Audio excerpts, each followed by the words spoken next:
What's happening, everybody? Justin, Bridgewater's finest on YouTube, Blockbuster_guy on Twitter, fueled as always by the great folks at NerdTees, and welcome to week 8 of my weekly CFL pick show for the 2018 CFL season. What's that smell? What's that smell? That smell is 9-3, and that's what I went in week 7, straight up against the spread and over under. We were 3-1 across the board in all of them. Straight up, we are 18-9 on the season. This is the best I've ever done picking the CFL, and it's tremendous. Against the spread, we are now 15-12 on the season. I'm okay with that. It's certainly going in the right direction. And over under, still killing it. 17-10 over under on the season. It's been a great season so far. In the East Division, Ottawa now has a full 2-game lead on Hamilton. Ottawa's at 4-2, outscoring opponents 23-21, so pretty close margin there. Hamilton's dropped to 2-4, being outscored by opponents 23-22, so only by a single point. Toronto and Montreal still pulling up the rear in the East Division, both at 1-5. Toronto being outscored 30-16, Montreal being outscored 32-15. In the West, Calgary still rolling, man, 6-0, undefeated, outscoring opponents 30-11 on average. Edmonton jumps into second place in the West Division at 4-2, outscoring opponents 29-25. Still some question marks for me about their defense. Winnipeg, third place in the West Division at 4-3, outscoring opponents by a massive 34-21 margin, second biggest margin in the CFL. Saskatchewan is an even 3-3 in 6 games, now being outscored by their opponents 22-25. So there's some issues in Saski, which we'll talk about later in the episode. BC pulling up the rear in the West Division at 2-3, despite the great play of Travis Lulay, being outscored by opponents 22-28. Another 4-game slate on tap here for Week 8 in the CFL. We got the REDBLACKS of Ottawa traveling to Toronto to take on the Argonauts. We've got Saski hitting the road, going to Edmonton to take on the Eskimos. Hamilton travels to Montreal. Johnny Manziel, after teasing us last week, Johnny Manziel will make his first career CFL start, probably the most significant football he'll have played since he was cut from the NFL. And BC travels to Calgary, worst in the West versus best in the West. But let's kick things off in the East. Battle of Ontario. We're going to look at Ottawa and Toronto. Toronto being the home team here. Ottawa coming into this game off of their 21-15 win over Hamilton last week. And when you look at a football game, what's the first thing you think when you see 21 points? Well, that team scored 3 touchdowns. No, not Ottawa. Ottawa kicked 7 field goals in that game against Hamilton and still won the football game. Lewis Ward, certainly the player of the week for the REDBLACKS on special teams, takes all the credit in this game. 7 of 7 on field goals. It was only a 1-touchdown game between both teams. And since I said it was only a 1-touchdown game, Ottawa didn't score it, Hamilton did. Trevor Harris at quarterback now for Ottawa. Still only 1 touchdown now in his last 3 games since week 2. Trevor Harris, the only opponents that he has thrown for more than 230 yards against. And think about that. 230 yards, it's a pretty low bar. The only opponents he's done that against are Montreal and BC. I say all that to say, there's some question marks at quarterback for Ottawa. One player for the REDBLACKS that is not a question mark, though, is Brad Sinopoli. Another game where he pulls in a bunch of catches, 9 catches for, 82 yards. The REDBLACKS defense did also generate 5 sacks in that game on Jeremiah Masoli, so that's something to hang your hat on. The run defense, definitely on point, gave up very little. Hamilton doesn't tend to run the ball a ton anyway, but the run defense was on point. That secondary might be a little bit of a question mark. They did allow 350 yards passing. Now, I get it. Masoli likes to put up 300-yard games. That's kind of his thing. Somehow, I don't think the REDBLACKS are going to have to worry much about somebody putting up a 350-yard passing game against them this week. Argos coming in off their 2nd straight blowout loss to Winnipeg. Winnipeg blowing them out so hard that they had to take a bye week this week. Making a change at quarterback. James Franklin is out. McLeod Bethel Thompson, little bit of a pro journeyman, has played some arena footballs, played some other stuff. He's coming in. He's going to get his first career CFL start in this game. It was the only thing the Argos could do. They're off to a 1-5 start. Ricky Ray gets hurt. They're trying to defend the Grey Cup championship. Ray gets hurt. Franklin is ineffective in relief. As I mentioned, Toronto blown out 2 weeks in a row by the Blue Bombers to the tune of 78-34 total across those 2 games. They only had a combined 2 offensive touchdowns. They badly lost time of possession combined between the 2 games. The one thing they did do really well, at least last week against Winnipeg, was actually running the ball. Who'd have thunk it? Maybe running the ball is a good thing. The Argos as a team combined for 25 carries. They put up 157 yards on the ground, scored 2 rushing touchdowns. James Wilder Jr. got the ball quite a bit. I think he had 19 total touches in that game. The Argos had 6.3 yards per carry on the ground. They only allowed 4.6 to Winnipeg in that game. So that's one of those things, and I talked about it with Montreal. It's one of those things that the Argos can, if they can focus on doing it, like win the ground game, if you can go into most games thinking, I can win this one element of the game, you're going to set yourself up for at least some degree of success. Ottawa, Toronto, Toronto, Ottawa, Battle of Ontario. I'm an East Coaster, so I don't particularly care. McLeod Bethel Thompson has thrown 2 passes, career, at the CFL level. So there's that. Even though the game's in Toronto, I have to go Ottawa with this. And even knowing all the ways that Ottawa has struggled, Toronto has struggled in the same ways, only harder. So I just think top to bottom, Ottawa's the better football team. Even though the game's in Toronto, I'm going to have to go with the Red Blacks to win this one. Let's take Ottawa over Toronto. On the line, Toronto's a 5-point dog at home with the total for the game set at 48 points. It was originally 3.5 points rather than 5. I felt a lot more comfortable at that, but I'm still going to have to grab Ottawa by 5. It's less than a touchdown. They're demonstrably the better football team. So let's grab Ottawa -5 in this one. The 48-point total, 2 offenses that are kind of struggling to score points. It's a low number. It's the lowest number of the week at 48. Could be a 10-7 or let's say a 14-7, so I would still win against the spread.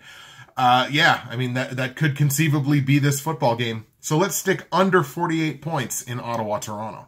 Let's go to Edmonton now, where the Eskimos are going to welcome the Roughriders into town. We'll start with the visiting Roughriders, visiting Saskatchewan. And holy cow, if you want some news stories, just follow the Roughriders. Yeah, the Roughriders are coming off a loss to Calgary. So is everybody so far this season. They lost that game 34-22.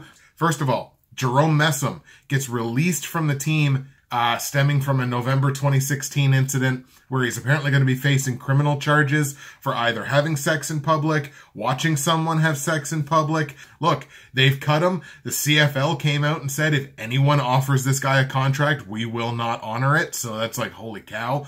Rocking a hard place, right? The team has to do what the team has to do. That's a PR nightmare. They don't want it anywhere near them. It's better to release the guy than have to deal with the constant questions. So I like Jerome Messam, but maybe don't have sex in public or watch people or whatever it was.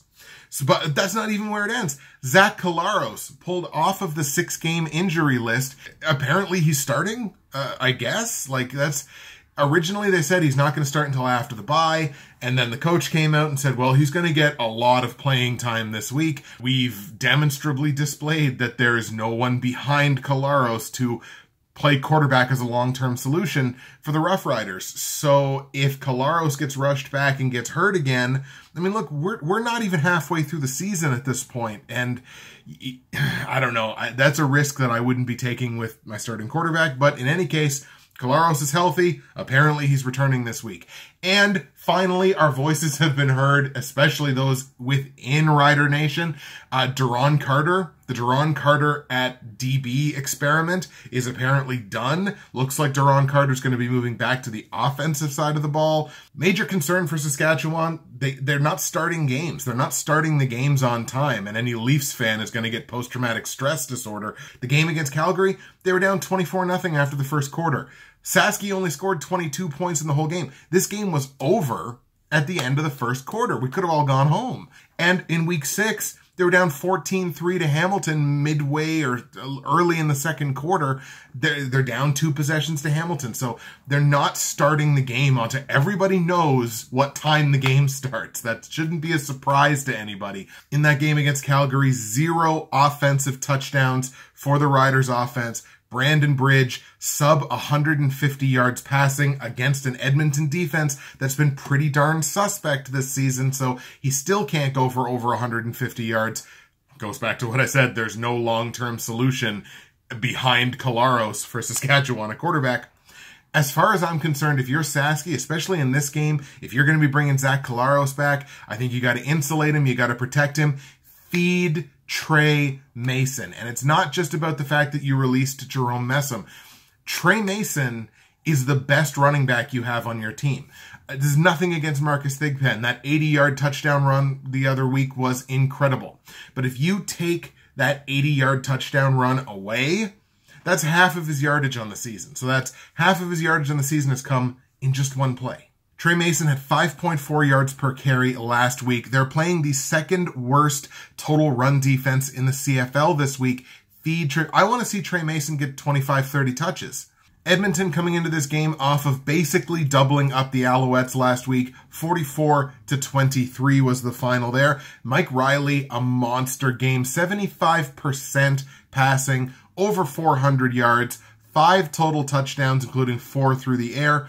But that was also his first game this season where he did not throw an interception. You know what else is going to come? Receptions, yards, and touchdowns from Duke Williams. Da'Keel Williams, or as everyone calls him, Duke, so I'm just going to start calling him Duke. Now leading the CFL in receiving yards by over 100 over Brad Sinopoli. Has the most touchdowns, has the most targets in the league. I think is tied for the 3rd most receptions. I've said it before and I'll say it again. Duke Williams is the best wide receiver in the CFL. 6 sacks generated by the Eskimos defense, 3 of them by D lineman. I can't remember his first name, but it's Boateng. An interception by Aaron Grimes in the secondary. A major time of possession win for the Esks, 35 minutes to 25 minutes, despite, and this is my one criticism of Edmonton from this game, 17 penalties? Are you the only team in the CFL this year that has taken more penalties in a single game than the Montreal Alouettes? The news of the Collaros return for Saskatchewan is good because virtually anything has been an upgrade or would be an upgrade over Brandon Bridge. And I hate that I keep ragging on the guy. I've seen virtually nothing that impresses me out of Brandon Bridge. But he's coming in off of an injury. You're going to have to insulate him, I'm sure, for at least a week until he gets back up to speed. The Eskimos have a 10-point average margin of victory against their 2 West opponents so far this season, and a 7-point average margin of victory in their 3 games at home. I'm going to take the Esks to win this game. Obviously, so many storylines with the Roughriders, so this is going to be a really interesting game to watch, but I'm going to take the better team, going to take the better quarterback. That is Mike Riley, and that is the Edmonton Eskimos. Edmonton are 8-point favorites at home. Total for the game set at 53 points. I'm not going to lie, the news of the Collaros return really made me second guess, because originally I was all over Edmonton -8. And it really did make me second guess, like, oh, geez, you know, Sasky could potentially cover that with the better quarterback in there. But then I also look at, you know, quarterback returns that have happened so far this season, most notably Matt Nichols in Winnipeg. How it really took him like 2 games before he was really back in stride. Travis Lulay, obviously, is the exception that proves the rule. I think I'm going to stick with that Edmonton -8. It's a big number. It's more than a touchdown, but Edmonton's offense playing really well right now. So let's stick with Edmonton -8. And I think the total goes over the 53 points. Edmonton gets their points at home. Saskatchewan's going to get their points, especially with Collaros. If they feed Trey Mason the ball, I would expect to see probably at least 1 rush touchdown, if not more. And I don't think it flies over, but I think it's going to go over. So let's take over the 53 points in Edmonton, Saskatchewan. And as we take that, let's also take a timeout to plug our good friends at Nerd Teas. Today's blend is the delicious golden apple spice. My entire area here just smells like an apple tree. Like it's so, the aroma of this one is particularly incredible. Nerdtease.ca, use the promo code BWFinest. It's going to save you 15% at checkout. If you're American, you're going to get a great bounce on the US dollar in the conversion. If you order more than $50, you're going to get your shipping for free anywhere in Canada. You've heard me say it all before, but it doesn't stop being true. Go to nerdtease.ca, find yourself something that you're going to love. Let's head to La Belle Province now for the battle of Johnny Manziel's former team and Johnny Manziel's current team. Hamilton travels to Montreal. Both of these teams come into this game off of losses. Hamilton, the aforementioned 21-15 loss against Ottawa. Montreal, the aforementioned 44-23 loss to Edmonton. For the Ticats, it was a very simple story. Like, that was a close game. That's a one-possession game, but 11 penalties, and their inability to protect their quarterback really led them to sinking a winnable close game. Hamilton allowed back-to-back sacks on Masoli, almost inside the red zone. They had a great chance to score a touchdown and win that football game, but they let Masoli get sacked on back-to-back plays, and that ran out the clock and it ended the game. Despite those couple of sacks, Jeremiah Masoli doing what Jeremiah Masoli does, which is throw for 300 yards. He went 26 of 38, that's 68%, that's perfectly fine. 352 total passing yards, 1 touchdown, 1 pick, had 2 carries for 10 yards, but there's still reason for concern, and I know that sounds stupid, talking about a guy that's just coming off of throwing 10 of his last 11 games over 300 yards, but Masoli's last 4 games, he's thrown over 1,200 yards. It's over 310, actually, yards per game on average over his last 4 games. That's great, but he's got a 2-4, so a 1-2 touchdown to interception ratio. He's throwing twice as many picks as he is throwing touchdowns. It's great to get yards, but I've said it in previous episodes, you've got to finish.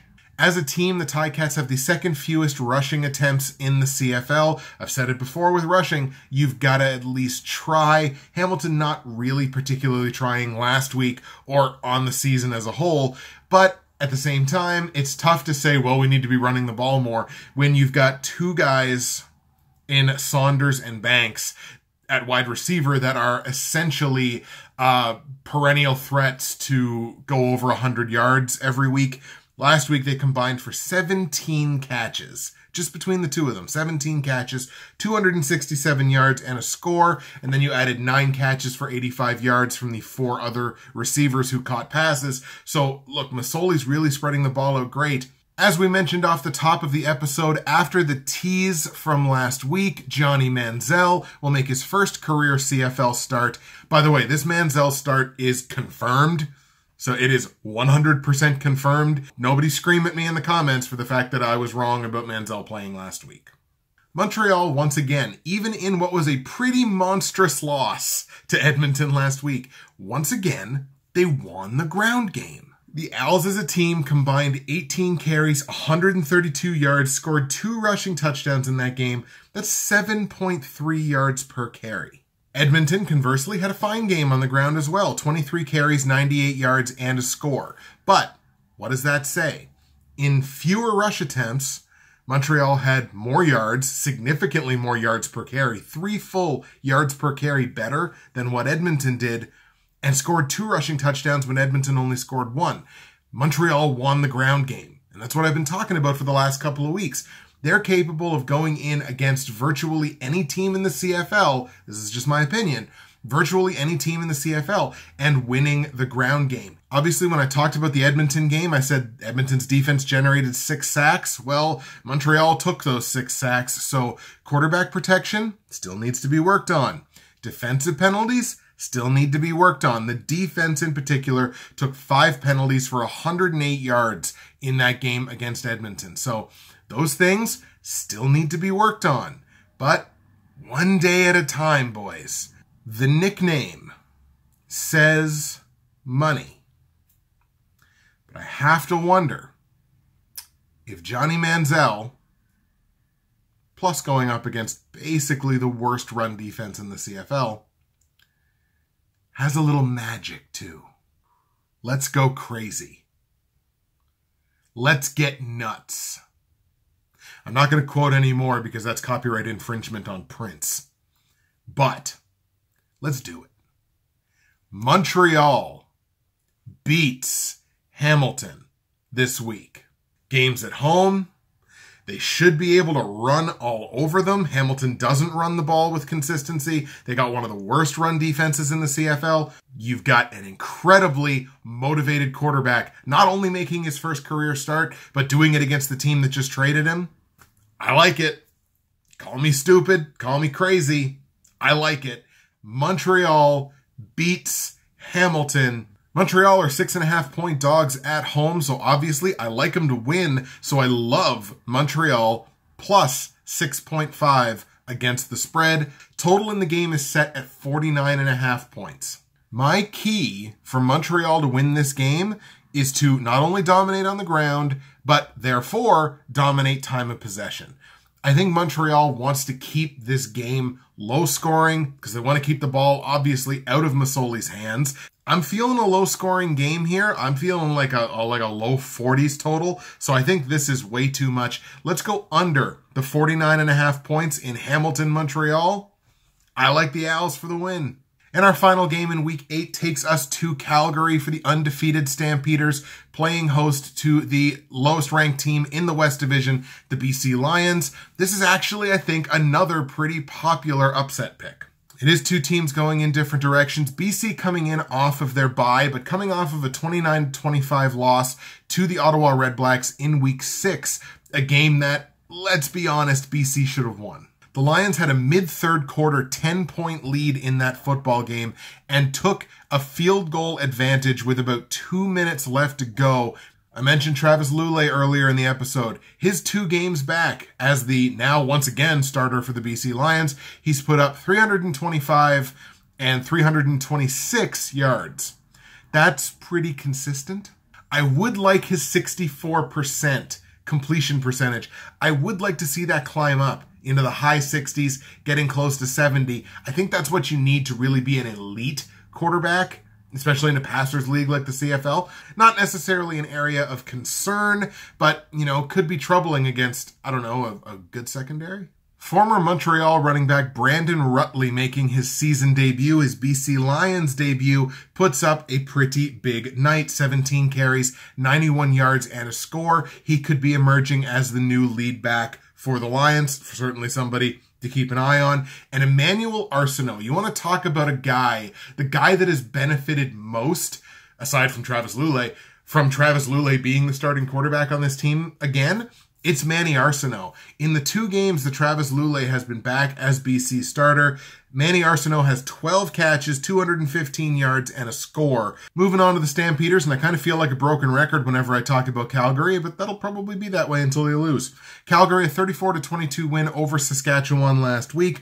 Don Jackson did not play in that game. He was moved to the 1-game injured list. Romar Morris came in at running back in relief. Just 41 yards on 12 carries, so I don't think Don Jackson is at any risk of losing his starting job. Bo Levi Mitchell with another 3 touchdown passes to 3 different receivers. Didn't have much for yardage. I think he was like under 200 yards in that game, but found the 3 different touchdowns. Those went to Tavares Daniels, Markin Michel, and Eric Rogers. Mitchell doing a great job, even in limited time of possession, which we'll talk about in a second, of spreading the ball out and, you know what, finishing. Calgary did lose the time of possession battle in that game, 33-27. So, it was only 3 extra minutes, but still they lost time of possession despite winning the game. But they really did more with less.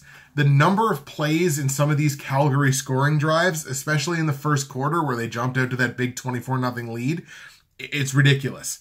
4 plays, 3 plays, and 1 play. Basically, that's my way of saying the Stampeders are really good. You know what? Travis Lulay is pretty good too. Lulay has carved up defenses since he came back. Now those defenses were Ottawa and Winnipeg. That's fine. It's not Ottawa or Winnipeg that he's playing this week. He's basically playing the number 1 defense in the CFL. A secondary and a defense as a whole that has made most quarterbacks look pretty crummy this season. I believe they have the best QBR against and the best QB efficiency against in the CFL this season. I said it earlier to a few friends on Twitter, a few viewers on Twitter, shout out to the CFL group, that Calgary's secondary so far this season has made great quarterbacks look average and good quarterbacks look mediocre. So if Lulay is great, then I get the feeling he's going to be average in this game. I could be totally wrong about that. Travis Lulay could certainly prove me wrong in this game. But I'm going to take the Stamps here. I like Calgary at home. I'm going to take Calgary to beat BC. Stamps have the biggest line of the week. What a shock there. Calgary favored by 11.5 points. A game that has a total set at 51.5. I mean, this is the problem because Calgary's got an average margin of victory of 19 points. But Travis Lulay's been pretty good. Hasn't really been making a ton of mistakes. Calgary's secondary's so good. Can BC run the ball? This is what prognosticators go through on a weekly basis, so I hope you guys appreciate stuff like this. Until somebody proves Calgary wrong, proves them to be on the losing side of things, I think I gotta take it. So I think I gotta hammer Calgary in this one. Let's take Calgary minus 11.5 in a game that stays under the 51.5 points. Because, again, Calgary's scoring defense has been incredible, barely allowing 11 points a game. All right, folks, those are your Week 8 picks in the CFL. Let's go over the picks here one more time. I've got Ottawa on the road in Toronto, beating the Argos straight up. I like Ottawa to cover the -5 in a game that goes under the 48-point total. I like Edmonton at home to beat Saskatchewan, and I like Edmonton to cover -8 against the spread in a game that goes over the largest total of the week, 53 points. I've got Montreal at home upsetting the Hamilton Tiger Cats. Montreal wins that game. I love Montreal plus 6.5 against the spread. That would be my favorite pick, I would say, of the week in a game that stays under 49.5 points. And I've got the Calgary Stampeders going to 7-0 on the season at home, beating the BC Lions. I like Calgary to cover -11.5 against the spread in a game that goes under the 51.5 point total. All right, folks, that's going to do it for the Week 8 episode of the 2018 CFL Pick Show. That's it for me, Justin, Bridgewater's Finest on YouTube, Blockbuster_guy on Twitter, fueled as always by the lovely folks at NerdTees, nerdtees.ca, promo code BWFinest. Got some interesting stuff coming down the pipe, and there's a question that's on everybody's mind. Why don't we address it next week in some more do's and don'ts?